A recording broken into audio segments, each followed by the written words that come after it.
Welcome to No Longer Conformed. I'm Erik Garthe, and we are studying Questions People Ask, Part 2, Life's Important Concerns. In this session, we'll be looking at Acts chapter 17, verses 16 to 31. Does God really exist? Well, let's read our text, Acts chapter 17, beginning with verse 16. Now, while Paul waited for them at Athens, his spirit was provoked within him when he saw the city was given over to idols.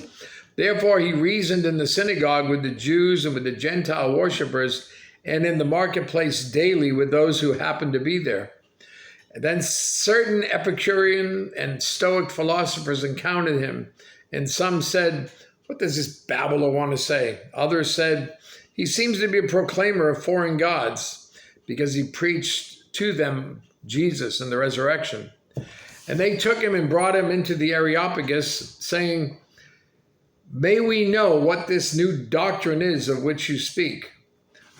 For you are bringing some strange thing to our ears. Therefore, we want to know what these things mean."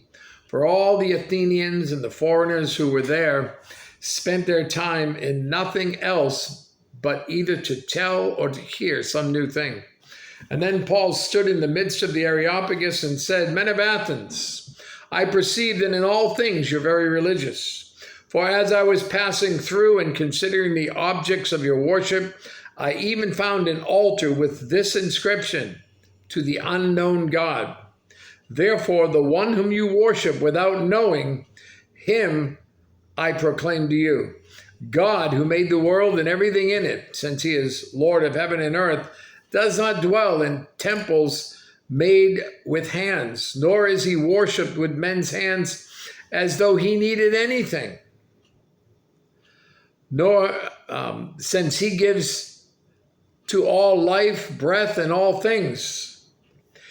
And he has made from one blood every nation of men to dwell on all the face of the earth, and has determined their pre-appointed times and the boundaries of their dwellings, so that they should seek the Lord in hope that they might grope for him and find him, though he's not far from each of us. For in him we live and move and have our being. As also some of your own poets have said, for we are also his offspring.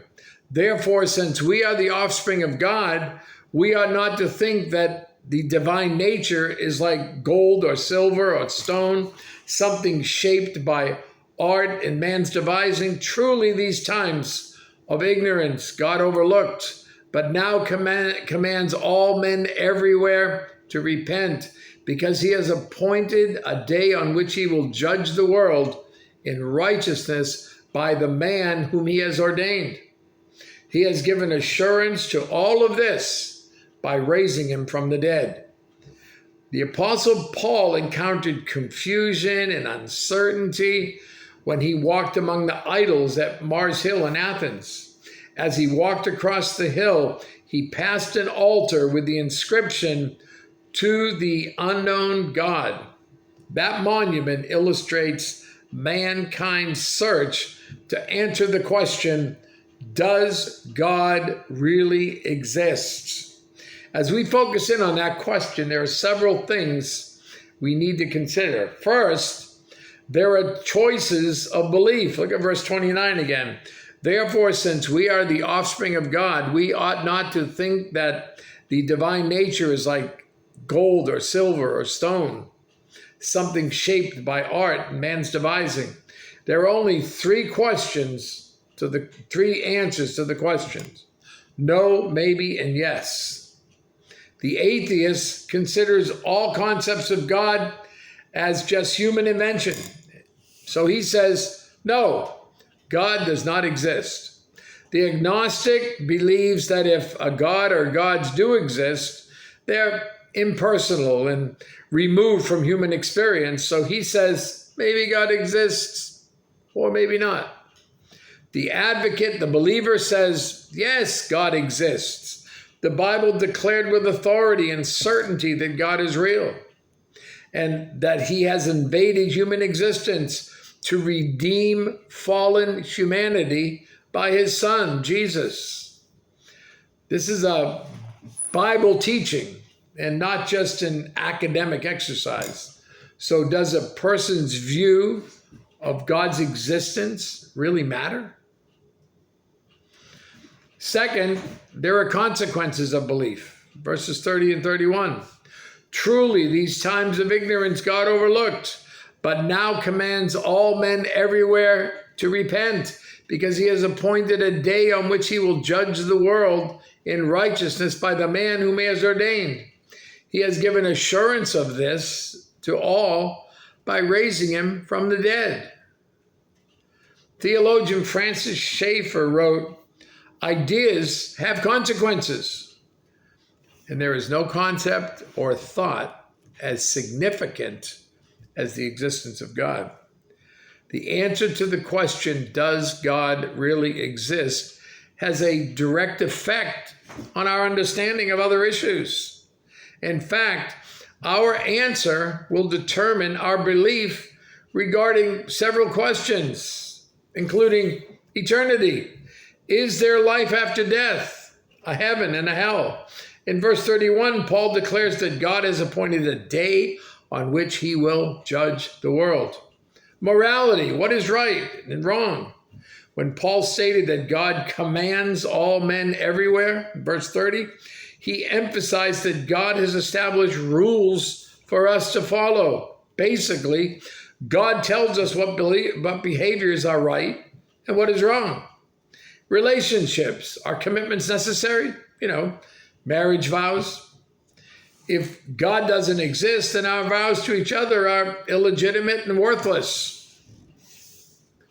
Religion, which religion is right?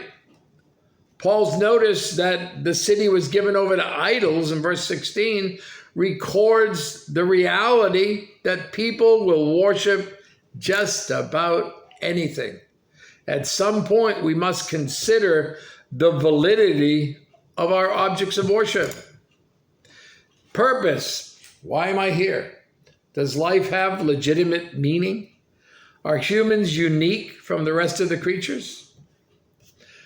Truth. What is truth? Ideas do have consequences. An absence of the knowledge of God has serious consequences. And then third, there is a case for belief. Is there any proof for why we should believe in God? An interesting biblical observation. The Bible never attempts to prove the existence of God. God is simply presented without argument as a reality. From the very first verse, Genesis 1:1, in the beginning God created the heavens and the earth. There are several extra biblical arguments for God's existence. First, the concept of God in verses 22 and 23, an ontological argument.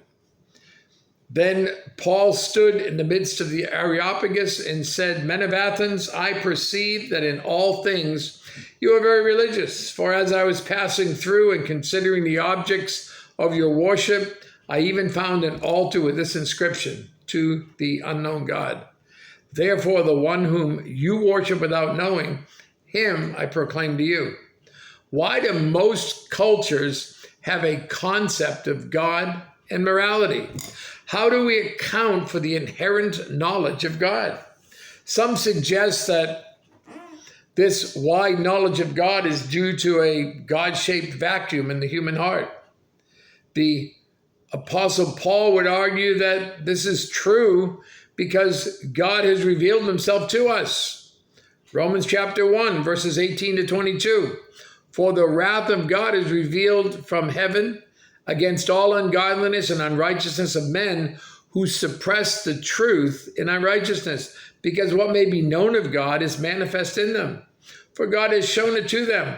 For since the creation of the world, his invisible attributes are clearly seen, being understood by the things that are made, even his eternal power and Godhead, so that they are without excuse, because although they knew God, they did not glorify him as God, nor were thankful, but became futile in their thoughts, and their foolish hearts were darkened. Professing to be wise, they became fools. So the concept of God as an extra-biblical argument for God's existence, and second, the origin of matter, the cosmological argument. In verse 24, God who made the world and everything in it, since he is Lord of heaven and earth, does not dwell in temples made with hands. One absolute scientific reality is that everything comes from something. Charles Ryrie wrote, if something now exists, then it either came from nothing or it came from something that pre-existed. Either of those two options requires faith. Even if we use observable science as our standard of proof, we must accept that everything we see in the natural world came from something. And God is the ultimate something that precedes everything. Or another extra-biblical argument is the evidence of design, the teleological argument. In verse 24, the first part of it, God who made the world and everything in it. Our world is full of complexity. Within that complexity is incredible order. Logic tells us that order and design point to a designer.